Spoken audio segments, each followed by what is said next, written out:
বন্ধুগণ, সবাই কেমন আছেন? টক মিষ্টি রাকেশ কিচেনে আপনাদের সুস্বাগতম। আমরা তো সবাই জানি যে রেমাল ঝড় হচ্ছে এবং বৃষ্টি হয়েছে। তো বৃষ্টির দিনে আমরা বাঙালিরা খিচুড়ি খাবো না তা তো নয়। তো এই জন্য আমি খিচুড়ি বানাতে আজকে কী দিচ্ছি এবং খিচুড়ির সাথে আর কী করবো সেগুলো আপনারা অতি অবশ্যই পুরো ভিডিওটা দেখবেন এবং ভালো লাগলে লাইক, কমেন্ট, শেয়ার এবং আমার চ্যানেলটিকে সাবস্ক্রাইব করে দেবেন। তো আমি এখানে 1 গ্লাস চাল আর প্রায় 1 গ্লাস ডাল দিয়েছি। ডালের মধ্যে আমি 4 রকম ডাল দিয়েছি: মুসুর ডাল, মুগ ডাল, মটর ডাল আর ছোলার ডাল। তার মধ্যে মুসুর ডালটা একটু বেশি পরিমাণে দিয়েছি। এগুলো কিন্তু দিলে খিচুড়িটা একটু অন্যরকম স্বাদ হবে এবং খেতেও দুর্দান্ত হবে। তো এদিকে আমি গ্যাসে জল গরম বসিয়ে দিয়েছি হাঁড়িতে, আর চাল ডালটাও ধুয়ে নিয়েছি। ধুয়ে আমি দিয়ে দিচ্ছি চাল ডালটা।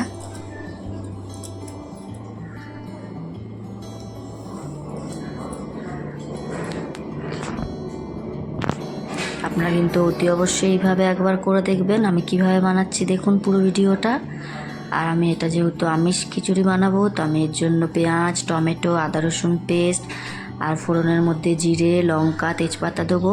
আর এরকম বড় বড় টুকরো করে আলু দেবো। খিচুড়িতে আলু খেতে কিন্তু আমার ভীষণ ভালো লাগে।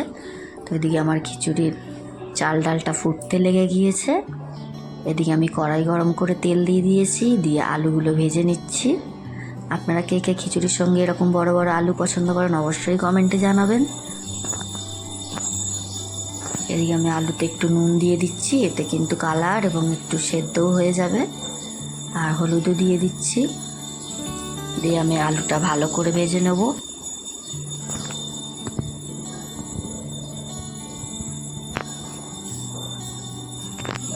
আমার আলুটা কিন্তু ভাজা হয়ে গিয়েছে। আমি আলুটাকে তুলে নিচ্ছি। আমার কিন্তু শরীরটা ভালো নয়, ঠান্ডা লেগেছে প্রচণ্ড, তাই গলার ভয়েসটা কেমন আসছে আমি ঠিক বুঝতে পারছি না। তো কোনো ভুল ত্রুটি হলে অবশ্যই আপনারা ক্ষমা করে দেবেন আমাকে। তো এদিকে আমি আলু ভেজে দিয়ে দিয়েছি খিচুড়ির মধ্যে, তাহলে আলুটা সেদ্ধ হবে এই সময় দিলে। আর এদিকে আমি তেলের মধ্যে বেগুনটাও ভেজে নিচ্ছি। খিচুড়ির সাথে বেগুন ভাজা এটা খুব ভালো কম্বিনেশন, জানেন আপনারা। তো আমি এখানে লাল লাল করে বেগুন ভেজে নিচ্ছি।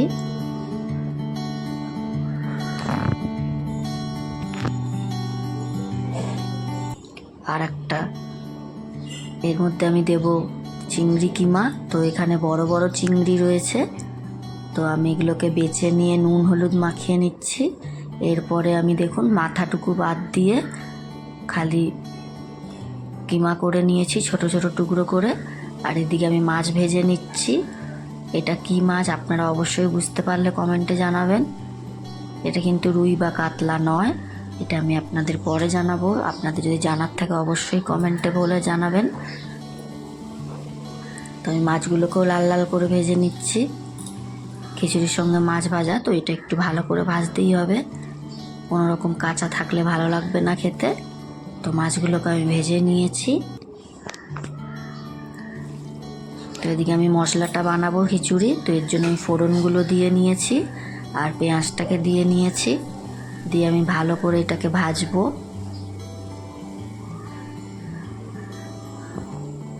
আপনারা কে কে বৃষ্টির দিনে খিচুড়ি বানিয়েছেন অবশ্যই কমেন্টে জানাবেন। পেঁয়াজের মধ্যে অল্প একটু নুন দিয়ে নিলাম যাতে পেঁয়াজটা তাড়াতাড়ি নরম হয়।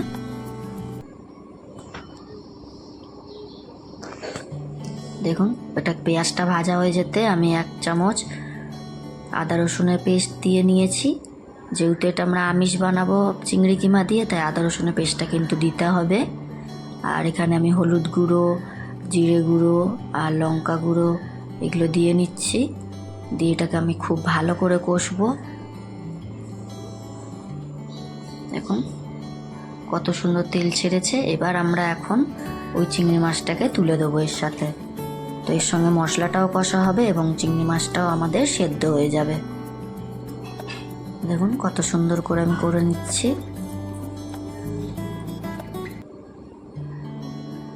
চিংড়ি মাছটা আমার ভাজা ভাজা প্রায় হয়ে গিয়েছে, মশলাটাও কষা হয়ে আসছে। তাই এখন আমি টমেটোটাও দিয়ে নিচ্ছি। টমেটোটা নরম করার জন্য আপনারা অল্প একটু জল দেবেন, সামান্য 1-2 ফোঁটা। দিলে কিন্তু টমেটোটা ভালো নরম হবে এবং মশলাটাও ভালো কষা হবে। এই যে আমার মশলাটা কষা হয়ে গিয়েছে। তো এবার আমি এটাকে খিচুড়ির মধ্যে দিয়ে নেব।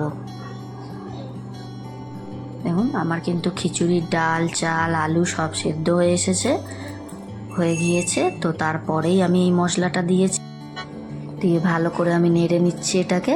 ভালো করে কিন্তু আপনারা অতি অবশ্যই নেড়ে নেবেন, নাহলে কিন্তু নিচে লেগে যাবে এবং পুড়ে যাবে, যেটাতে গন্ধ এবং খাওয়া স্বাদ দুটোই বদলে যাবে।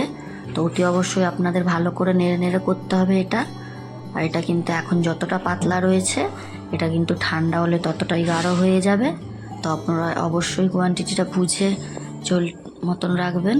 তো আমার এটা হয়ে গেছে, আমি গরম মশলা গুঁড়ো দিয়ে নিয়েছি। তো আমার খিচুড়ি রেডি।